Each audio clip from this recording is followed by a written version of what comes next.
Essays are used to assess your understanding of specific ideas and your ability to explain and argue these to answer a given question.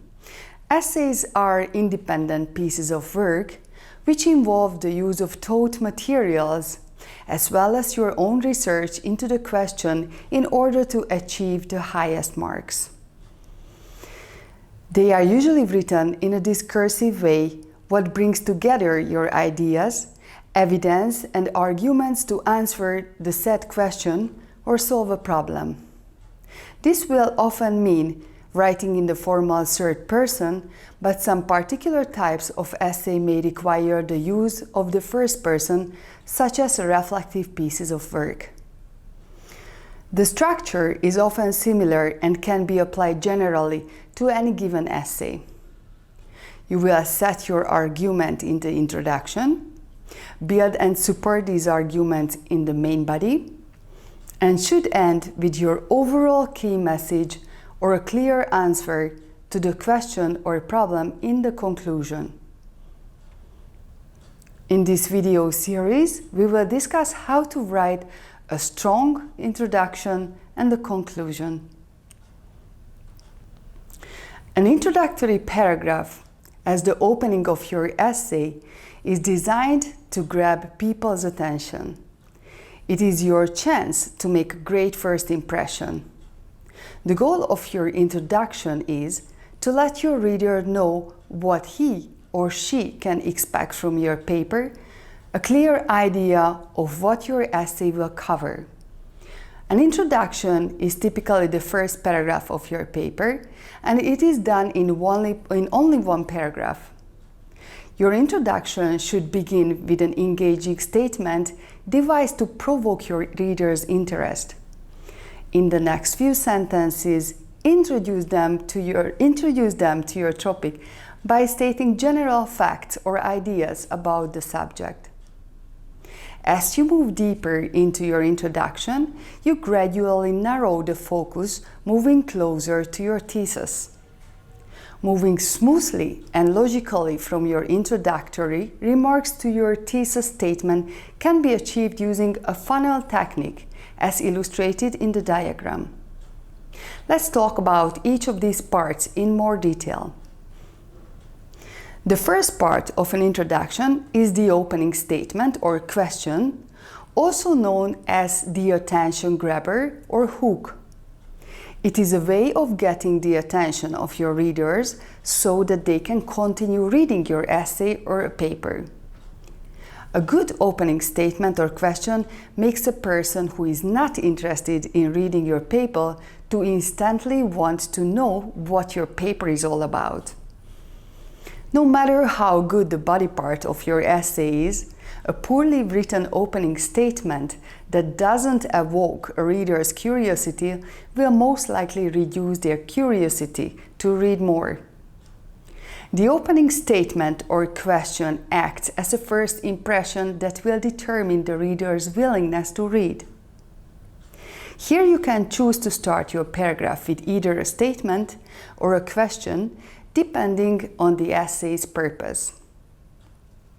In the next lesson, we will discuss different types of attention grabbers. The first part is followed by the topic statement, which introduces the topic. This part should come immediately after the opening statement or question.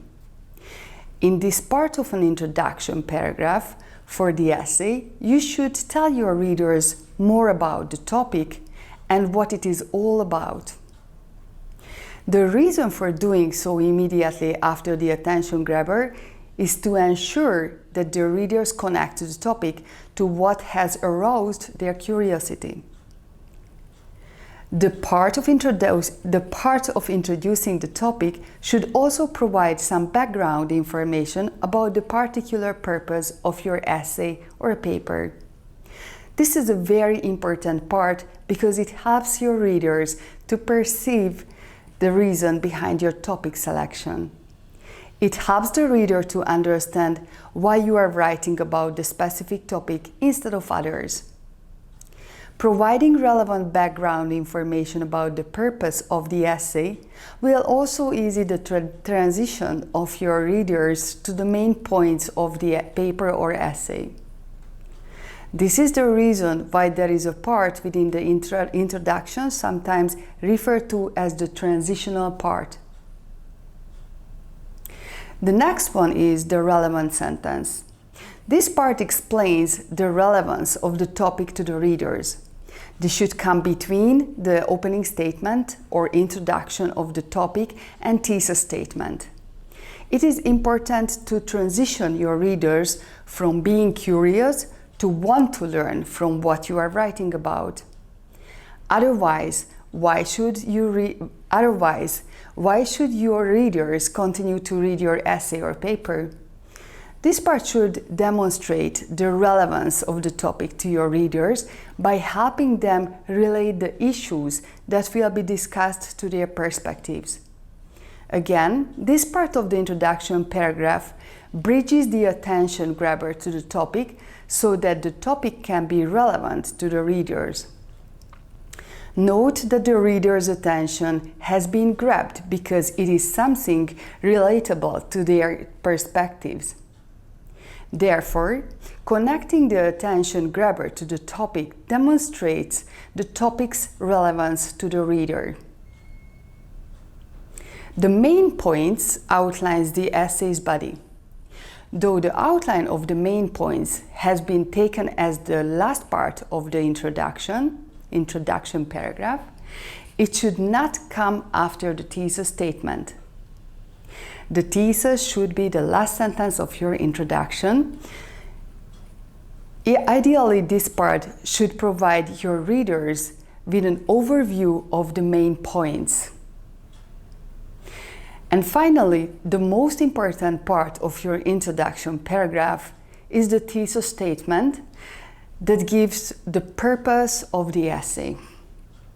It is a clear statement, normally a complete sentence, providing the overall point you are going to make within the body paragraphs or your paper.